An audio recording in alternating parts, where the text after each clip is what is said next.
নমস্কার বন্ধুরা, শুভ সকাল। আমার ইউটিউব আর ফেসবুকের সকল বন্ধুকে জানাই স্বাগত। আশা করি আপনারা সকলেই ভালো আছেন, সুস্থ আছেন।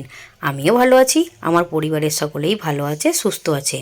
এই যে সকালবেলা মাম্মাম স্কুল যাওয়ার জন্য রেডি হয়ে গেছে। এখন 9:45 মতো বাজে, তো এখনও বিছানা তুলে গুছিয়ে উঠতে পারিনি।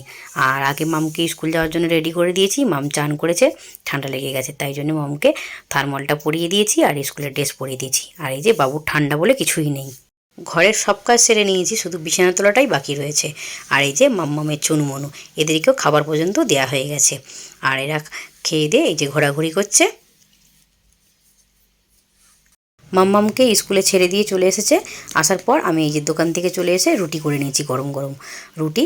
আর অনেকগুলো ডিম ছিল তো ফাটা, তো ভাবলাম তো ডিমগুলোকেই ভেজে নিই রুটি দিয়ে খাওয়ার জন্য। মাম্মামের ড্যাডিকে খেতে দিয়ে দিয়েছি, পেঁয়াজ কাঁচা লঙ্কা দিয়ে ডিমটা ভেজে নিয়েছি। আর এই যে গরম গরম রুটি, সকালের টিফিনটা বেশ ভালোই না। আর এই যে এদিকে বাবুর খাবারটাও রেডি করে নিয়েছি, বাবুও খেয়ে নেবে।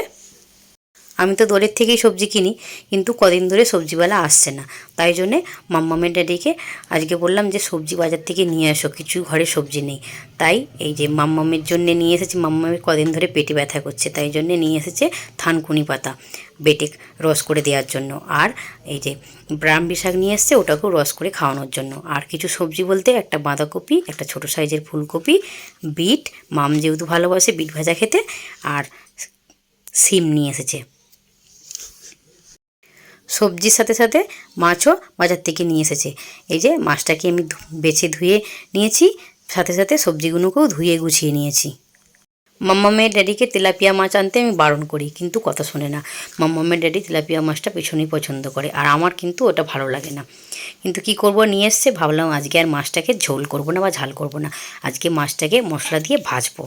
এই যে এদিকে আদা রসুন কাঁচা লঙ্কার যে পেস্ট বানিয়ে রেখেছিলাম সেটা দিয়েছি, হলুদ গুঁড়ো, লঙ্কা গুঁড়ো, জিরে গুঁড়ো, ধনে গুঁড়ো আর গরম মশলা দিয়ে মাখিয়ে নিচ্ছি। মশলার সাথে সাথে একটু লেবুর রসও দিয়েছি, দিয়ে ভালো করে মাছটাকে মেখে 1-1.5 ঘন্টার জন্য রেখে দিচ্ছি। আর এই যে এদিকে কড়া বসিয়ে দিয়েছি, কড়াতে 2-3 পোলা মতো তেল দিলাম, তেল দিয়ে তেলটা গরম করে নেব। আর এই দিকে সবজি কেটে নিয়েছি, ভেজ ডাল বানাবো আজকে। মুগের ডালটা ভেজে ধুয়ে আমি সেদ্ধ করে নিয়েছি। আর এই যে এদিকে গাজর, বিনস, ফুলকপি, টমেটো কেটে নিয়েছি, আর একটু আদা নিয়েছি, ওটাকে কুচিয়ে নেব। তেলটা গরম করে নিয়ে ওতে গাজর আর বিনস কুচি দিয়ে দিয়েছি, দিয়ে একটু নেড়েচেড়ে ভেজে নিয়েছি। এবার ফুলকপি কুচিগুলো তুলে দিচ্ছি, দিয়ে ফুলকপিটাকে ভালো করে নেড়েচেড়ে ভেজে নেব। সমস্ত সবজিগুলো ভাজা হয়ে গেছে। এবার গ্যাসের ফ্লেমটাকে লো করে দিয়ে সবজিগুলোকে তেল ঝরিয়ে তুলে রাখছি। ওই তেলেতেই তেজপাতা একটা শুকনো লঙ্কা আর সামান্য জিরে দিয়ে দিলাম। জিরে ফোড়ন দিয়ে ভালো করে একটু নেড়েচেড়ে ভেজে নেব। ভেজে নিয়ে কেটে রাখা টমেটোটা তুলে দেব।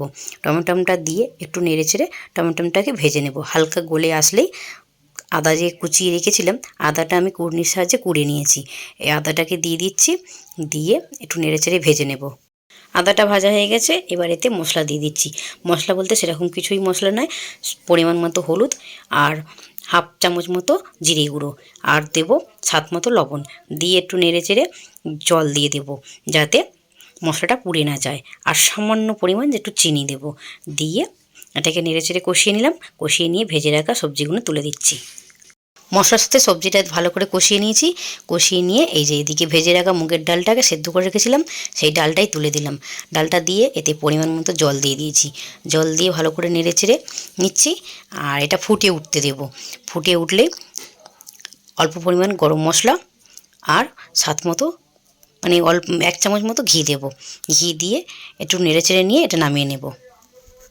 ম্যারিনেট করা মাছটা ভাজবো বলে এই যে একটা ফ্রাই প্যান বসিয়ে দিয়েছি। প্যানটাকে গরম করে নিয়েছি, গরম করে নিয়ে 1 চামচ মতো তেল দিয়ে দিলাম। তেল দিয়ে তেলটাকে গরম হতে দেবো। তেলটা গরম হয়ে গেলে এই যে মশলা মাখানো মাছটাকে এক এক করে তুলে দেব। একবারে 2টো মাছ ভাজবো, তাই জন্য 2টো মাছ তুলে দিচ্ছি। হাতে 10 থেকে 15 মিনিট সময় নিয়ে মাছটাকে এপিট ওপিট করে লাল করে ভেজে নিয়েছি।